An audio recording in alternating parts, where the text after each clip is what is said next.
17 horas do dia 18 de outubro do ano do Senhor de 2020, o ano da pandemia. O pessoal tá chegando, bem-vindos, porque a gente vai já começar a nossa live sobre Segunda Guerra Mundial, a Guerra Secreta, espionagem na Segunda Guerra. Lobo, Marcele, Luana, Zé Fernandes, o pessoal está chegando, bem-vindos.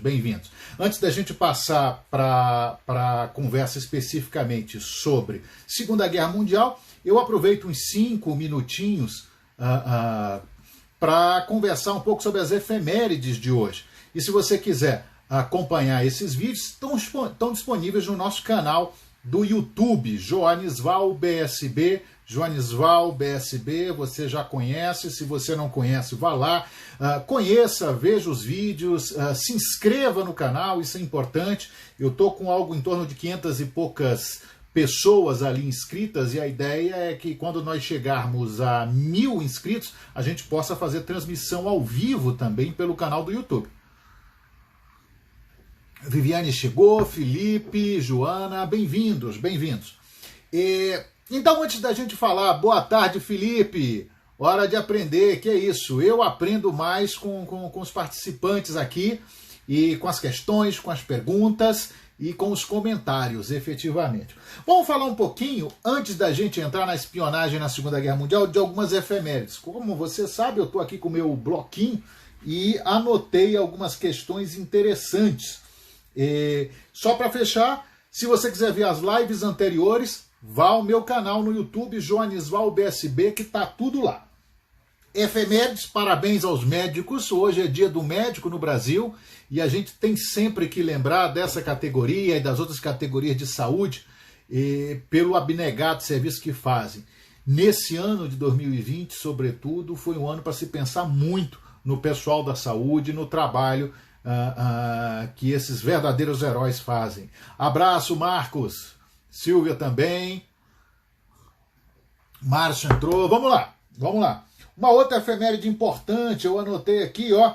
Em 1867, foi exatamente nessa data, 18 de outubro de 1867, que os Estados Unidos tomaram posse do Alasca. Pois é, vale lembrar que o Alasca foi comprado. O Alasca foi comprado dos Estados Unidos, da Rússia pelos Estados Unidos. Foi uma operação muito interessante que custou 7,2 milhões de dólares. Então, nesse dia, em 1867, o Alasca passava formalmente para os Estados Unidos e, olha que bacana, com isso, os Estados Unidos descobriram ou ganharam efetivamente uma mina de ouro. Aí aqueles que são da área de história começam a perguntar do famoso e se? E se a Rússia não tivesse vendido o Alasca para os Estados Unidos? Né? A Rússia hoje estaria em 3 continentes, na Europa, na Ásia e no continente americano. Olha que coisa louca, como o mundo seria diferente se os Estados Unidos não tivessem comprado o Alasca em 1867, da Rússia. Imagine os russos chegando no continente americano ali. A Luana está dizendo o Alasca é nosso Acre.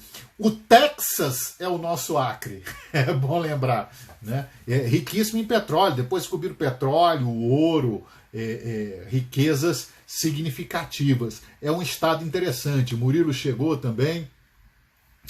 Obrigado aos comentários que estão sendo feitos. Outra data importante foi num dia 18 de outubro de 1917 que o navio Macau foi bombardeado na costa da Espanha, o navio brasileiro, e isso estimulou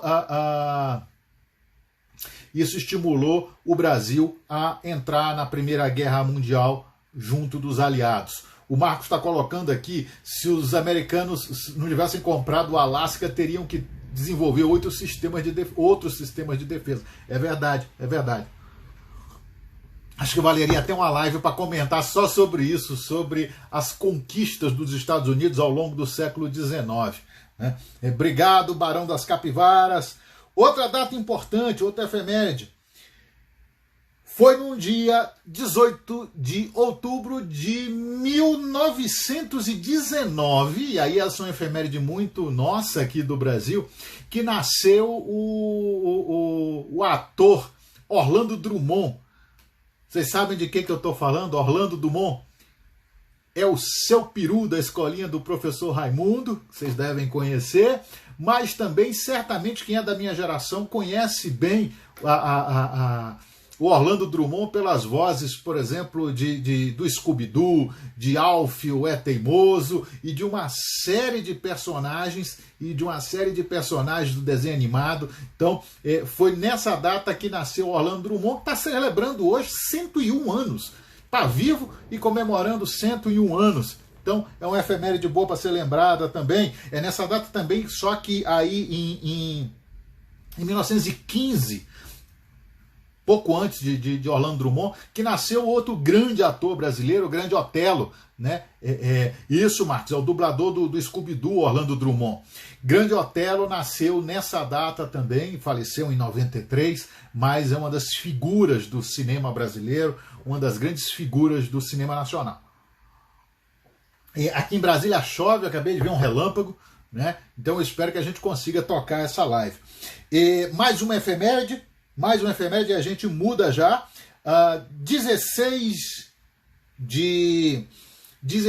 de outubro, porque a gente fala da semana, né, de 46, vale lembrar que nessa semana, em 1946, no dia 16 de outubro, foram executados os condenados pelo Tribunal de Nuremberg, pelo Tribunal Militar Internacional dos Grandes Criminosos de Guerra de Nuremberg. É um tema que me é muito caro, meu mestrado foi sobre Nuremberg, e a gente vai ter uma live lá para novembro sobre o Tribunal de Nuremberg, né? Nessa data, em 1946, em 16 de outubro, os grandes criminosos de guerra foram executados. Depois a gente vai falar sobre isso. E também foi nessa semana que se passou, no dia 15 de outubro, só que de 1917, que Mata Hari, a espiã Mata Hari, foi executada também. E, aproveitando o gancho aqui, eu digo que o nosso vídeo sobre espionagem na Primeira Guerra Mundial está disponível no nosso canal no YouTube, Joanisval BSB. Se você chegou e está conhecendo agora essa nossa live e não conhece o nosso canal no YouTube, eu peço que, depois da live, claro, vá lá, se inscreva no canal, veja os vídeos e divulgue. Por favor, divulgue, que você me ajuda muito. Mais duas efemérides que eu queria trazer para vocês do início da semana. No dia 14 de outubro de 33, é uma data importante porque a Alemanha sai da Liga das Nações. Em 33, e isso é sinal de que aquela organização acabaria fracassando. Depois a Itália vai sair, o Japão vai sair, os Estados Unidos nunca entraram. Então a história da Liga das Nações é algo interessante, e que afinal de contas a Liga desaparece em 47. Né? A ONU a sucede, apesar de ser fundada em 45, mas a Liga das Nações ainda vive até 47. E uma última efeméride, num dia 14 de outubro de 1944, e a gente vai falar um pouco disso também se der tempo, é a data do suicídio do general, do marechal Erwin Rommel. Rommel cometeu suicídio, foi pressionado a se matar exatamente em razão de acusações do Terceiro Reich de que ele teria participado de alguma maneira do complô para assassinar Hitler na famosa Operação Valkyria em julho de 44. Vale lembrar que em julho de 44 Hitler estava na Toca do Lobo, onde hoje está a Polônia, no fronte oriental, e foi feito um grande atentado contra ele, que tinha como um dos elementos centrais o conde von Stauffenberg, e com isso A ideia era acabar com a guerra ali. Os aliados haviam acabado de desembarcar na Normandia. Isso foi julho, se não me engano, 12 de julho, o atentado. Mas não deu certo, todo mundo sabe disso, não deu certo. E os conspiradores foram perseguidos. E aí o general Rommel, o Marechal Rommel, foi acusado de fazer parte daquele complô. Só que Rommel era uma figura que se destacava muito. A Luana está dizendo aí, suicidaram o cara. Exatamente, porque Rommel era uma figura que se destacava muito na Alemanha. Então não havia muito... a morte de um dos grandes líderes, de um dos grandes guerreiros alemães na Segunda Guerra Mundial ali, por conspiração, ia acabar sendo uma propaganda muito negativa ao Terceiro Reich. Né? Então o que eles fizeram? Induziram, disseram que o Rommel tinha duas alternativas, ou ele se matava, ou ele ia ficar numa situação bem complicada, e aí ele acabou se matando e foi enterrado com honras de homem de Estado, com honras militares, e foi isso que aconteceu. Bom, 11 minutos só comentando efemérides, né? Então eu vou parar 5 segundos aqui para poder dar certo para editar daqui a pouco, né? E vamos começar a falar sobre espionagem na Segunda Guerra Mundial. Então esses foram os comentários sobre as efemérides da semana que começou em 12 de outubro e vem até agora 18 de outubro. Tá? 12 de outubro, lembrando bem, aniversário de Dom Pedro I, descoberta da América e Nossa Senhora Aparecida, além de ser Dia das Crianças no Brasil. Tá bom? Dou uma paradinha de 2 segundos e aí a gente começa.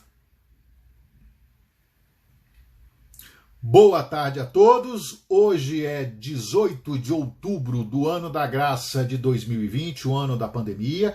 Eu sou Joanisval Gonçalves, você já sabe disso, e a gente vai começar agora, a gente começa a nossa live sobre guerra secreta, espionagem na Segunda Guerra Mundial.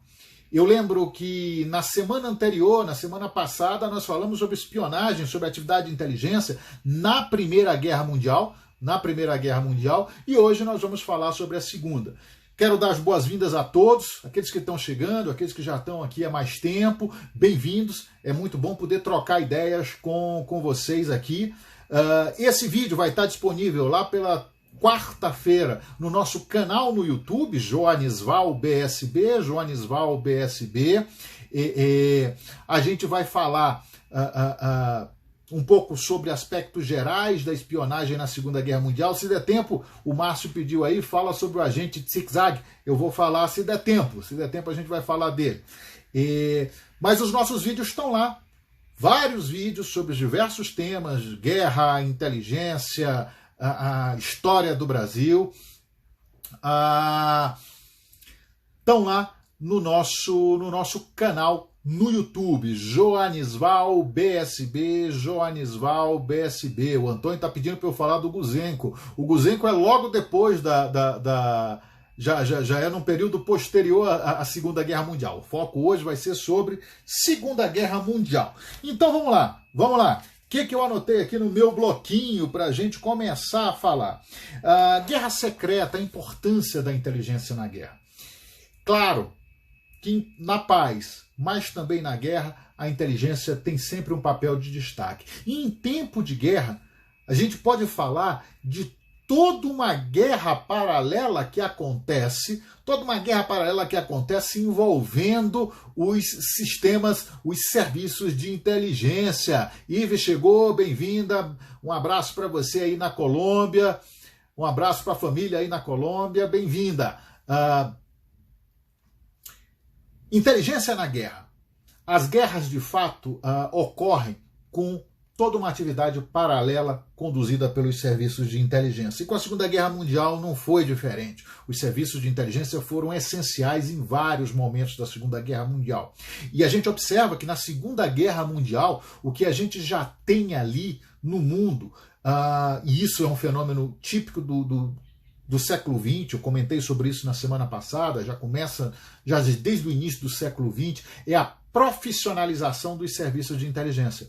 Cada vez mais os serviços de inteligência são estruturados e a atividade em si, ela é profissionalizada. Isso vai acontecer com mais intensidade a partir da Primeira Guerra Mundial, ganha força durante a Segunda Guerra Mundial e, em seguida, na Guerra Fria, no período da Guerra Fria, é onde se chega ao ápice da atividade de inteligência no século XX. Se a gente parar para analisar em tempo de paz, é onde se chega ao ápice. Na Segunda Guerra Mundial, diversos eventos. Eu cito, por exemplo,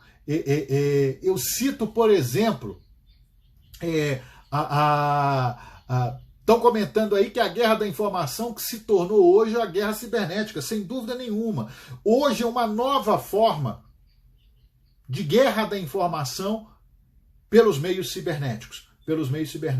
Pelo campo virtual, e falou em inteligência tecnológica aí, falou em tecnologia, o Gouveia chegou. Muito bem, bem-vindo. É um grande especialista nessa área. Segunda Guerra Mundial, vale lembrar que ela já começa com operação de inteligência. Segunda Guerra Mundial começa, a gente já comentou disso em lives anteriores, no dia 1º de setembro de 1939, com a invasão da Polônia. E o que precede a invasão da Polônia? Uma operação de inteligência feita pelos alemães, por meio da qual eles pegaram prisioneiros políticos da Alemanha, executaram esses caras, botaram esses caras vestidos como poloneses e acusaram esses poloneses, fizeram uma operação em que uma estação de rádio alemã teria sido atacada pelos poloneses e isso seria o estopim para a Segunda Guerra Mundial. Então já começa com aquela operação, foi uma operação para se enganar ali quem estava acompanhando, né? Foi uma operação encoberta, alguns diriam, né? Mas efetivamente uma operação de inteligência para começar a Segunda Guerra Mundial e que acabou dando certo.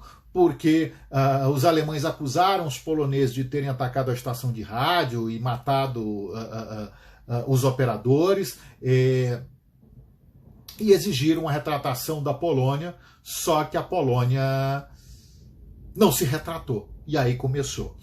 A Luana está perguntando, Richard Sorge, vou falar dele. Como é que eu vou falar um pouco sobre Segunda Guerra e espionagem? A gente tem um mundo de histórias para contar aqui. A gente tem uma grande quantidade de histórias. Eu vou me ater a alguns fatos relacionados à Segunda Guerra Mundial e no final vou falar de alguns personagens que foram marcantes na Segunda Guerra Mundial. Sem dúvida nenhuma, informação é poder e a gente vai tratar disso agora.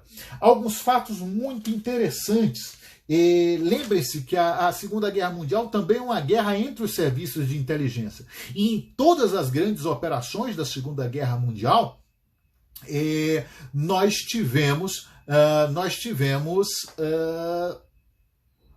operações de inteligência envolvidas. O Rogério pergunta, hoje em dia as operações false flag ainda obtêm êxito? Sem dúvida nenhuma, a gente está vendo isso acontecer. Mais adiante eu vou falar um pouco mais disso, e aí eu vou pedir o seguinte, que aqueles que tiverem comentários ou uma pergunta, façam utilizando esse mecanismo que tem aí embaixo, com um pontinho de interrogação. Por quê? Porque os comentários costumam passar muito rapidamente aqui. Nós estamos com cerca de 30 pessoas participando da live nesse momento e os comentários vão passando. Então, se você tiver algum comentário mais detalhado, mais elaborado ou alguma pergunta, use o mecanismo aí da interrogação, porque ele fica guardado e na hora eu consigo ver, mais tarde eu consigo ver e tentar responder a sua pergunta. Tá bom? Então, vamos lá, vamos falar de alguns acontecimentos interessantes na Segunda Guerra Mundial. Eu fui pensando algumas histórias. Primeiro, a grande disputa, a grande corrida dos aliados para decifrar os códigos alemães.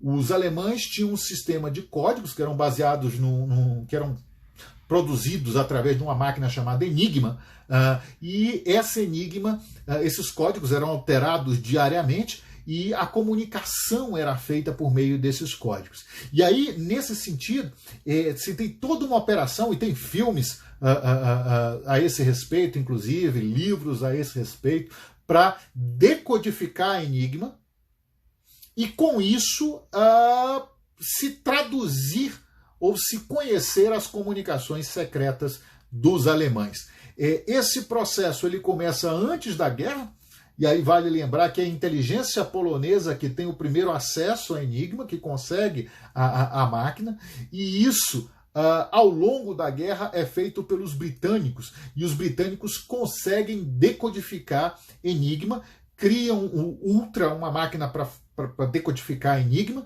e nesse sentido passam a conhecer os códigos e as comunicações alemãs. Eu não vou falar mais muito a esse respeito, mas esse é um evento fundamental. Como alguém colocou, informação é poder. A partir do momento que os aliados conseguiram decodificar as comunicações alemãs, eles sabiam o que os alemães iam fazer, eles sabiam o que os alemães, a ordem de batalha, a Caritas, bem-vinda a Caritas, chamou atenção para Alan Turing, sem dúvida nenhuma, foi fundamental, foi um code breaker fundamental aí nesse processo para decodificação das comunicações alemãs. Então, é o que a gente chama de inteligência técnica ou inteligência tecnológica.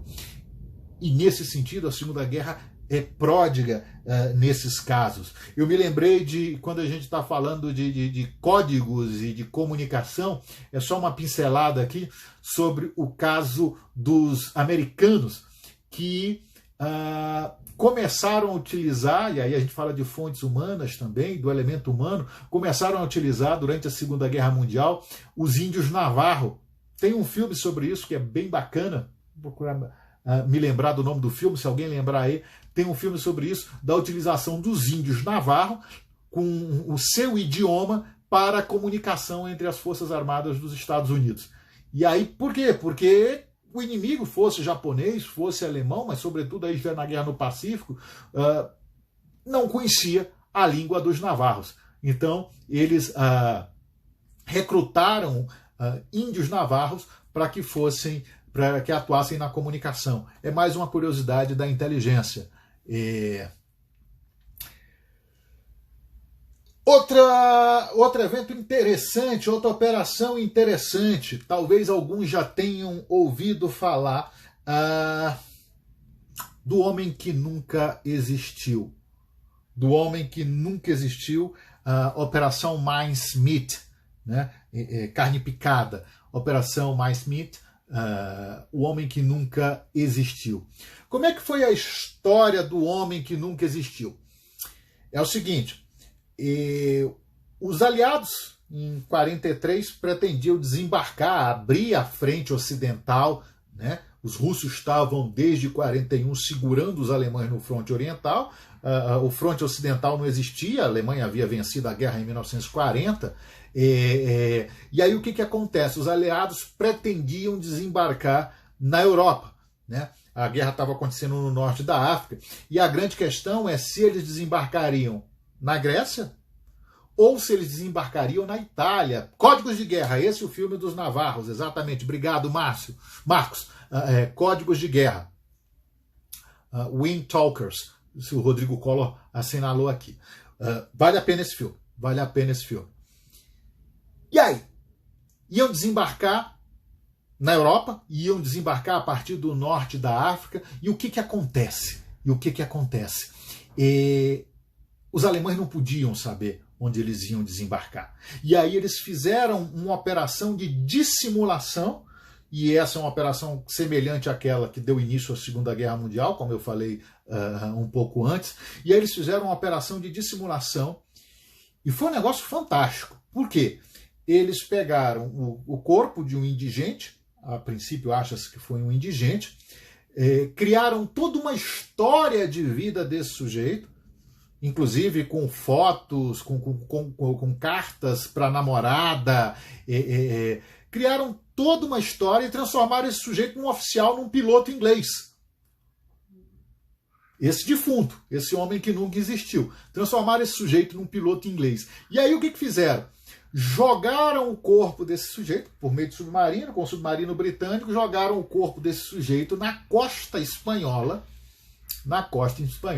para que ele fosse descoberto pelos espanhóis, e com ele, nesse corpo, havia documentos que diziam que o desembarque aliado ia ser na Grécia. Os aliados iam desembarcar na Grécia, sendo que os aliados pretendiam desembarcar, os planos eram para o desembarque na Sicília, né? Mas o que acontece? Eles fizeram isso, prepararam o sujeito, jogaram o corpo desse cidadão na costa espanhola. Os espanhóis encontraram, passaram para os alemães, e os alemães acreditaram piamente que o desembarque ia ser na Grécia. E esse homem que nunca existiu foi uma operação interessantíssima, aliada, de dissimulação, e no final das contas, em 43, os aliados abriram a frente ocidental, desembarcando na Sicília, e depois seguiram para a Itália. Mas os alemães até o final acreditaram, graças a essa operação de inteligência, que os aliados iam desembarcar na Grécia. Olha que coisa louca! Pegaram um corpo, criaram toda uma história, vestiram esse cidadão de piloto, de oficial britânico, botaram os planos de guerra junto ao corpo desse sujeito e soltaram o cidadão lá, né? Obrigado pelos comentários, Felipe, né? Bom, essa foi uma operação, né? Uma outra série de operações muito interessantes estão relacionadas ao desembarque na Normandia, ao dia D, ao 6 de junho de 44. E eu vou comentar muito alguns pontos a esse respeito. Era uma operação muito complexa. E havia redes de espiões espalhadas pelo continente, cada um trazendo diferentes tipos de informação. Os alemães, após vencerem a campanha, a Batalha da França, após vencerem a França e se estabelecerem no continente, depois de Dunkerque, quando os aliados evacuam milhares de soldados britânicos e alguns franceses de volta para o Reino Unido, eles criaram a famosa Muralha do Atlântico. Quem ficou supervisionando essa muralha, o estabelecimento dessa muralha, nada mais foi do que Irving Rommel.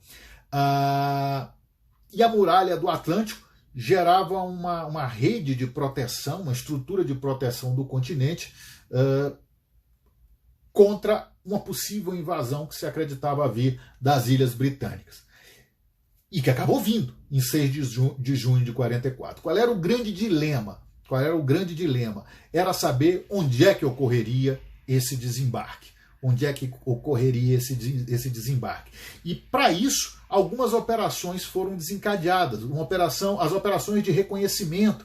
Os aliados queriam desembarcar no dia D. O Felipe está lembrando, a Operação Overlord foi a mais fantástica da Segunda Guerra Mundial. Eu concordo com você, porque são muitos detalhes. Por exemplo, vou dar 2 exemplos de reconhecimento, as etapas prévias. Os aliados precisavam saber como era aquele terreno.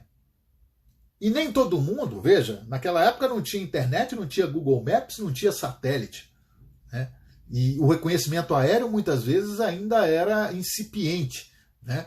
E os aliados precisavam conhecer bem aquele terreno onde eles desembarcariam e para onde mandariam a sua força. E aí, uma das operações de inteligência envolveu a BBC, a rádio BBC de Londres. Exatamente, Márcio! A BBC foi muito importante tanto para alertar a resistência, mas também para reunir, coletar informação. O que acontece? Uma das operações conduzidas pela BBC foi exatamente o que eles chamaram de um concurso de imagens. Um concurso de imagens e fotografias sobre a Normandia e a Bretanha, porque você tinha que a França Atlântica, né? Que você tinha que dissimular. E aí, qual era a ideia desse concurso? Quem tivesse foto, cartão postal, coisa parecida, deveria mandar isso para a BBC. E ia ganhar um prêmio Ia ganhar um prêmio. E foi exatamente o que fizeram. E com isso, os aliados, a inteligência aliada, recebeu uma grande quantidade de informações de pessoas que tinham ido à França antes da guerra, e tinham fotos, e tinham guias também, e tinham cartões postais. E aí as pessoas acabaram contribuindo, muitas vezes inconscientemente, para o trabalho de inteligência. Exatamente, Isis. Sensacional essa jogada da BBC. Essa foi uma. Uma outra operação muito interessante está relacionada a reconhecimento também antes do desembarque de 6 de junho. E aí a resistência, e alguém colocou aí, a resistência foi muito importante nesse sentido e colaborou bastante. Imagine a seguinte cena. Você é um soldado alemão, você está na sua fortificação, guardando o seu ponto ali, e diariamente você vê um velho, um senhor idoso, passeando com seu neto na praia. Detalhe, esse senhor era cego, então não representava ameaça nenhuma. E o garotinho era um garotinho de 8, 10 anos, uma coisa assim. Então, era um senhor que passava incólume todo dia, passava despercebido, ninguém notava praticamente esse senhor com o seu neto circulando na praia. O Felipe está lembrando dos submarinos fotografando a costa, sem dúvida nenhuma. Esse senhor com seu neto nada mais era do que um ancião francês, cego, e que trabalhava para a resistência. E olha que interessante, enquanto ele passeava com o neto, o neto ia descrevendo a praia, descrevendo aquele cenário todo onde os aliados iriam desembarcar. E com isso, esse senhor cego, ele tinha uma memória sensacional, que ele teve que desenvolver até em razão da deficiência visual, e quando voltava para casa, eles transmitiam isso para Londres.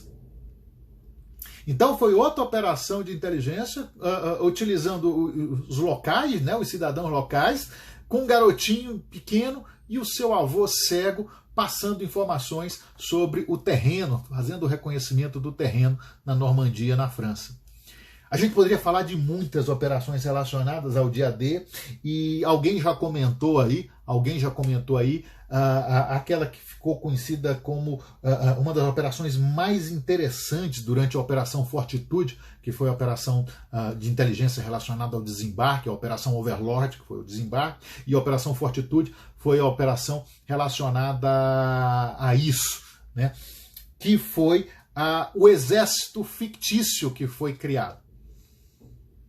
Os aliados criaram todo um grupo de exército com 11 divisões, 150 mil homens, que não existia. Esse exército não existia. Esse exército foi criado com a ajuda do pessoal de Hollywood nos Estados Unidos, e esse exército devia se colocar numa região do sul da Inglaterra, para que os alemães pensassem que o desembarque seria não na Normandia, mas em Pas-de-Calais, um pouco mais acima. E esse exército foi criado, por exemplo, foram criados centenas de veículos, por exemplo, blindados, tanques de guerra infláveis. Se você procurar na internet, é isso mesmo, Felipe, infláveis. Se você procurar na internet, você vê imagens de época do pessoal brincando, girando um tanque de guerra, empurrando um avião, porque eram todos feitos, eram infláveis, estavam cheios de ar e eram dispostos ali para que os alemães, ao fazer o reconhecimento, ou até por meio de espiões, identificassem todo um exército ali.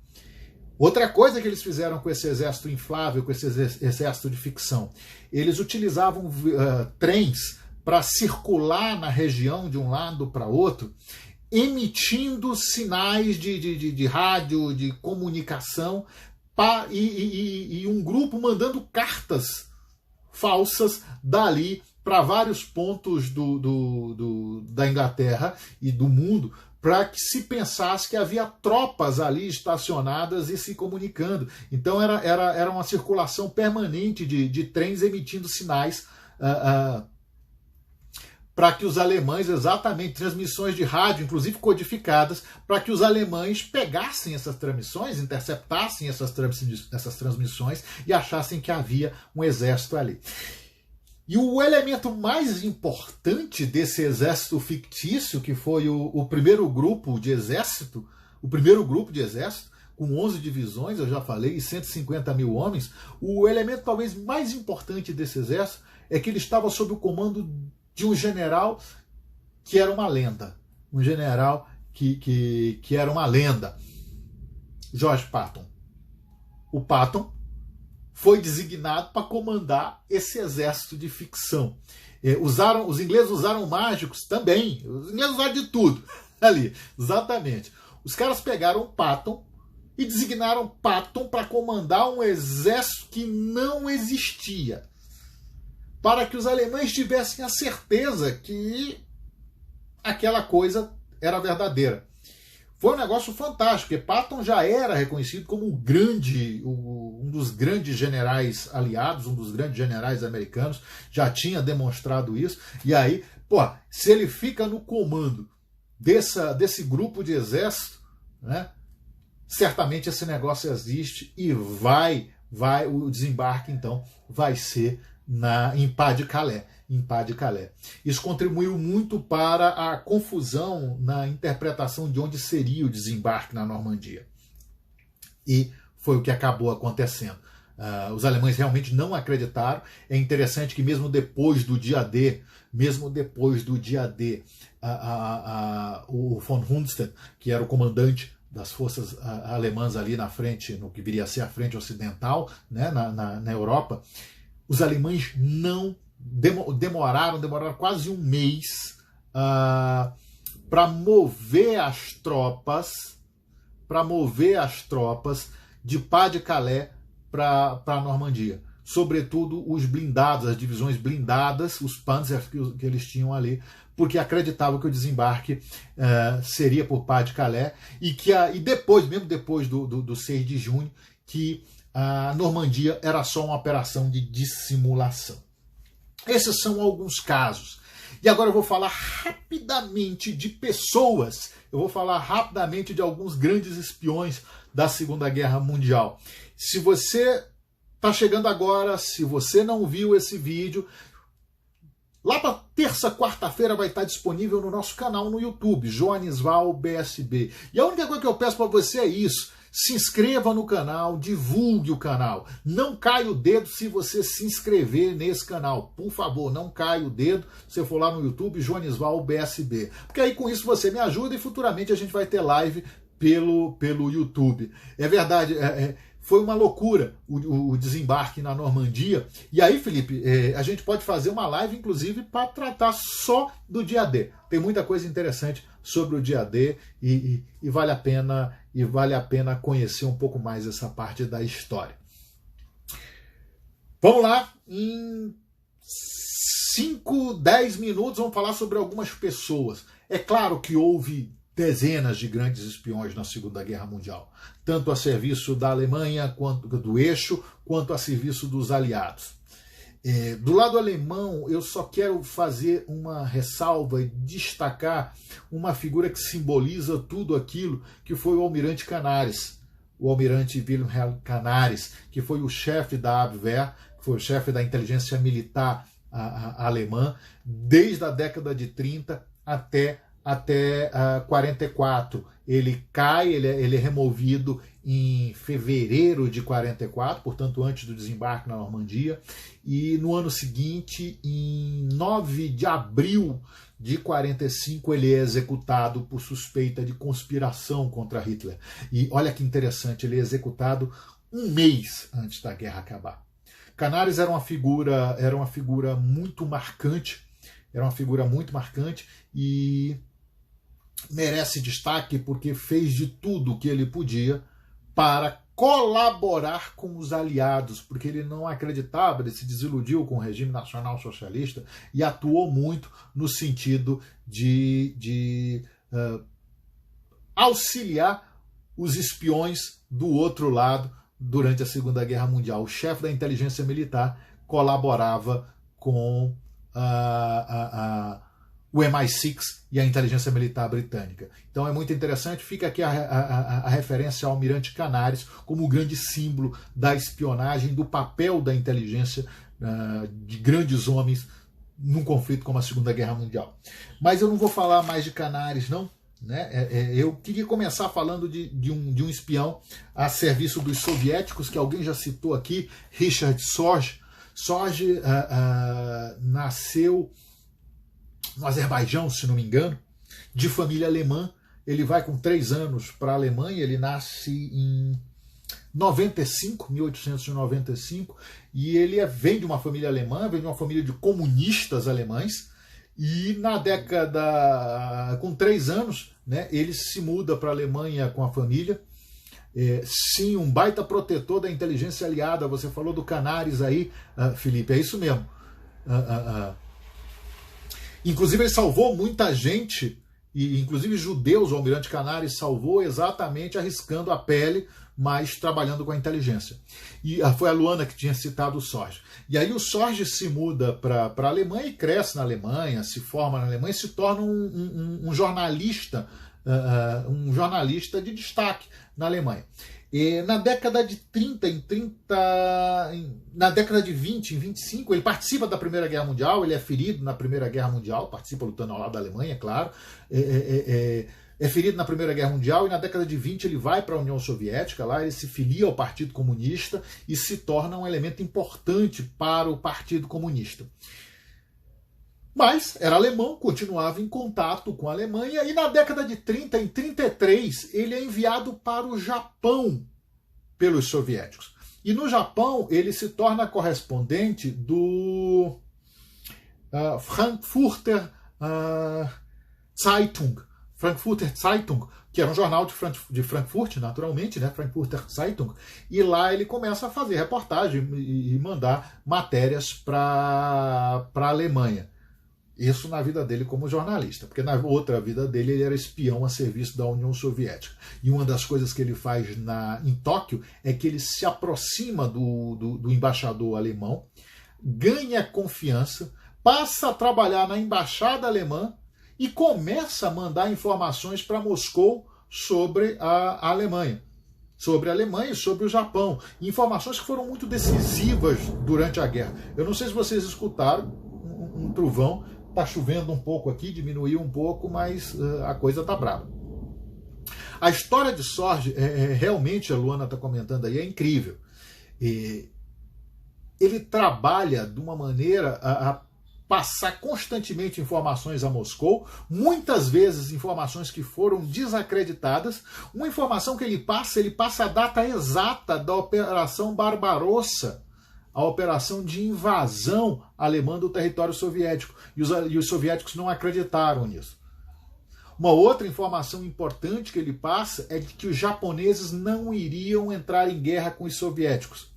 Por que essa informação é importante? Porque graças a isso, os soviéticos puderam remover as tropas que tinham no extremo leste do país, e redirecionar para o combate contra os alemães no oeste. Né? Então, isso foi fundamental. Os soviéticos só vão entrar em guerra com o Japão, só vão declarar guerra no dia 8 de agosto de 45. Né? E o que acontece com o Sorge? O Sorge começou a ser acompanhado pela inteligência japonesa, pela contra-inteligência japonesa, e é descoberto em 1941, e em 7 de novembro de 1944, ele finalmente é executado como espião, está sepultado hoje lá em Tóquio. Os japoneses chegaram a propor aos soviéticos a troca do Sorge por outros espiões, por espiões japoneses capturados na União Soviética, mas os soviéticos nunca quiseram. Stalin era muito duro com relação a isso, e ele não trocava prisioneiros, não chegou a trocar o seu filho, né, que caiu prisioneiro e morreu num campo de prisioneiros, ele não quis trocar, e o Sorge não foi trocado. Então o Sorge deu realmente a vida pela causa. E eu anotei isso aqui, ó, em 64 ele ganhou o título de herói da União Soviética. Esse foi Richard Sorge. Uma outra figura que vale a pena falar dela, e aí eu falo dela de mais uma, e aí tento ver se a gente consegue responder as perguntas aqui, foi o Eliezer Basna. Eliezer Basna. Não sei se vocês já ouviram falar. Foi o sujeito que passou pela história com o codinome de Cícero. Eliezer Basna Cícero. Quem foi Cícero? Talvez seja a figura mais conhecida do Kosovo. Ele nasceu em Pristina. Onde hoje é o Kosovo, em 1904. Vem de uma família muito simples, ele vinha de uma família muito simples e ele tinha uma vantagem, ele dominava vários idiomas, ele conhecia várias línguas. E com isso ele passou muito tempo trabalhando nos Balcãs e depois na Turquia, até que em um determinado momento, em 43, ele se torna nada mais nada menos do que mordomo, Cícero, mordomo do embaixador britânico em Ankara, na capital turca.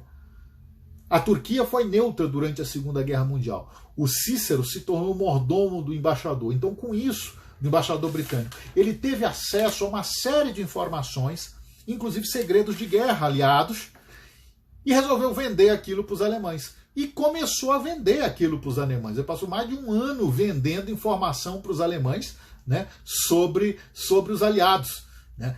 Eu anotei aqui algumas coisas. Por exemplo, ele fotografava os documentos britânicos, ele passou muita informação sobre a Operação Overlord, desembarque na Normandia, o antecedente, né, os antecedentes da Operação Overlord, e ele passou informações que contribuíram para a famosa Operação Weitsprung, que era a operação que a inteligência alemã criou, e que não deu certo naturalmente, para executar os três grandes na Conferência de Teherã. Os alemães estavam planejando fazer um atentado e matar Roosevelt, Churchill e Stalin na Conferência de Teherã. Né? E eles fizeram isso eles fizeram esses planos com informação recebida do Cícero. Claro que não deu certo. O Cícero é plotado pela contra-inteligência britânica, viram que tinha alguém a serviço do eixo na embaixada britânica, e ele sai em fevereiro de 44, antes de novo do dia D, em fevereiro de 44 ele deixa a embaixada britânica, e aí ele continua tentando vender informação aqui e ali. Ele recebeu uma grande quantidade de dinheiro alemão, só que esse dinheiro era de uma outra operação de inteligência alemã, que foi uma operação para gerar notas falsas, notas de libra falsas, né? Notas de libra falsas, para encher o mercado com dinheiro falso, dinheiro britânico aliado. E o Cícero recebeu muito desses dinheiros, dessa moeda. No final das contas, ele cai na pobreza de novo, e depois da guerra vai viver numa situação sempre muito precária, se muda para Munique, vai trabalhar como guarda noturno em Munique, e na década de 70, 1970, ele acaba morrendo de doença, sem nunca ter tido um grande reconhecimento. No final da vida ele escreve as suas memórias, mas nunca teve um grande reconhecimento. E o terceiro cidadão, e dá tempo, 3 minutos, e eu vou já olhar as perguntas. O terceiro cidadão que merece destaque foi um senhor chamado Juan Pujol Garcia. Juan Pujol Garcia, naturalmente, um espanhol, que passou para a história com o nome de Garbo.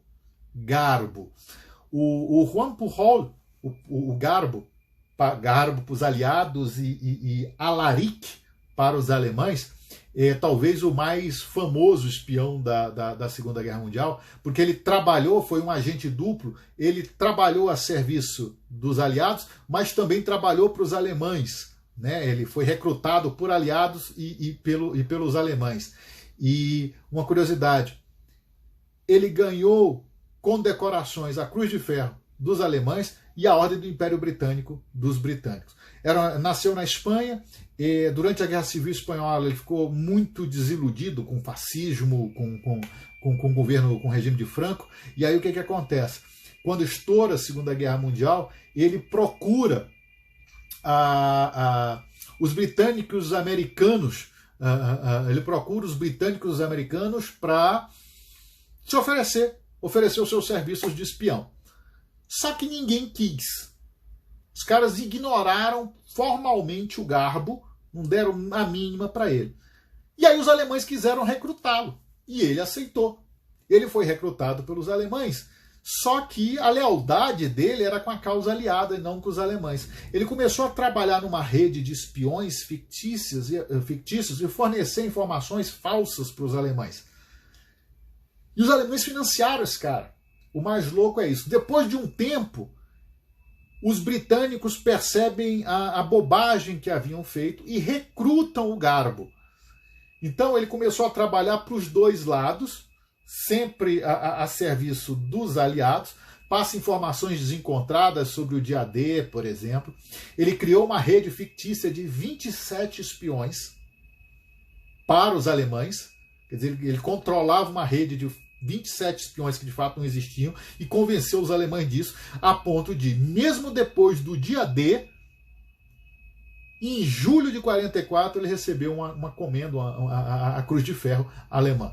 Então, a história do Pujol é muito interessante, né? A história do Garbo é muito interessante, não dá tempo mais da gente falar sobre ela, mas ele termina a guerra sem ter sido descoberto pelos alemães e vive até muitos anos, até morrer na Venezuela, décadas depois, quase que no anonimato. Mas a história do Pujol é muito interessante. Faltam menos de 8 minutos para acabar, eu vou olhar alguns comentários aqui. O Marcos, o português brasileiro foi usado na Segunda Guerra como na linguagem dos navarros? Não sei, Marcos, realmente eu não sei. Eu já ouvi alguma coisa a esse respeito, mas eu não saberia lhe dizer. Deixa eu ver, teve uma pergunta sobre afundamento do navio brasileiro que determinou a entrada do Brasil na Segunda Guerra. A gente pode falar disso futuramente, né? Esse foi um tema polêmico, o afundamento dos nossos navios, né? Vamos ver o que mais que tem aqui. Obrigado aos comentários sobre a aula na ESG. A Escola Superior de Guerra é uma casa que me é muito cara. Obrigado. Deixa eu ver o que tem mais. O Brasil fez operações de inteligência na Segunda Guerra Mundial. É interessante, a gente tem algumas, inclusive aqui no Rio de Janeiro. Não dá para a gente falar muito mais a respeito disso, mas a gente pode pensar mais adiante sobre talvez inteligência no Rio de Janeiro. Esses dias eu estava conversando com um amigo chileno exatamente sobre isso. Ficou muito pouca coisa preservada, né? E são essas as questões, que me aparecem aqui, né? E aí eu faltando alguns minutos para acabar, queria agradecer pela presença de vocês. Olha, o Felipe está respondendo aí, fez sim, no Rio e também na Itália, principalmente com o pessoal da aviação. Sim, teve operações de reconhecimento, é bem lembrado, Felipe.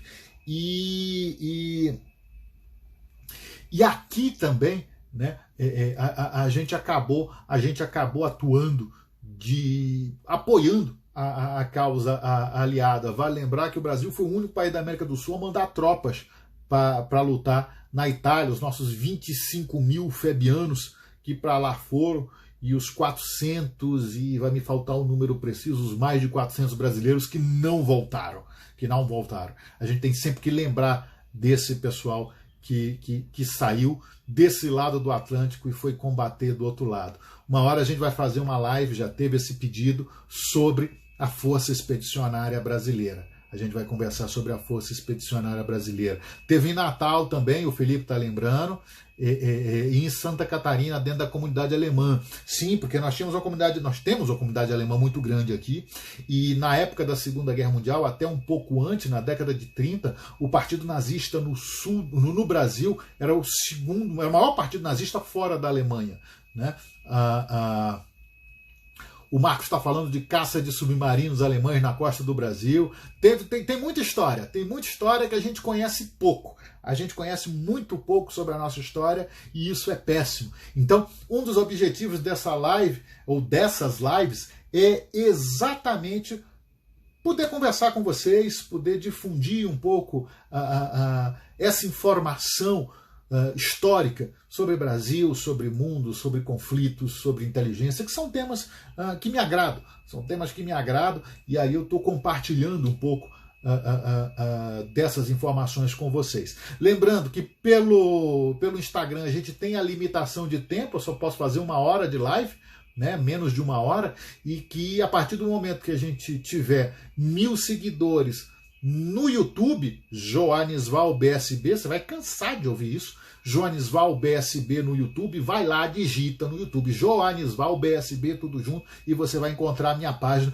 com uma série de vídeos, inclusive vídeos das lives anteriores, né? E aí, vou repetir, curta, se inscreva no canal e divulgue, porque quando a gente tiver 1000 seguidores ali, a gente vai poder fazer live pelo YouTube e pelo tempo que a gente julgar conveniente. Então, Cécia chegou, bem-vinda, e a gente vai passar, a gente vai poder conversar mais a esse respeito, tá bom? Então, eu agradeço muito a vocês, se inscrevam no canal, para a próxima semana, no mesmo bate-horário, às 17 horas, no mesmo bate-canal, nós teremos essas lives, nós teremos mais uma live, falando sobre um tema como esse, história, inteligência, guerra, e conto com a sua divulgação. Se você gosta, divulgue para os amigos. Se você não gostou da live, divulgue para as pessoas, para os seus inimigos, para as pessoas as quais você não tem muita simpatia. Já que você não gostou, se você não gostou e achou chato,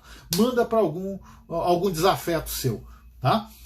Rodrigo Calderon chegou e estamos acabando. Próxima semana, às 17 horas, no mesmo canal, nós vamos conversar mais. Agradeço novamente pela participação, agradeço a todos pelos comentários, né?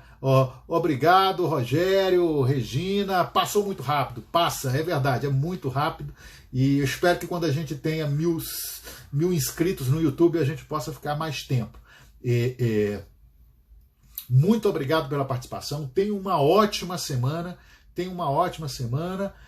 Fiquem com Deus e até a próxima. Próxima semana, próximo domingo às 17 horas, eu aguardo vocês. Abraço!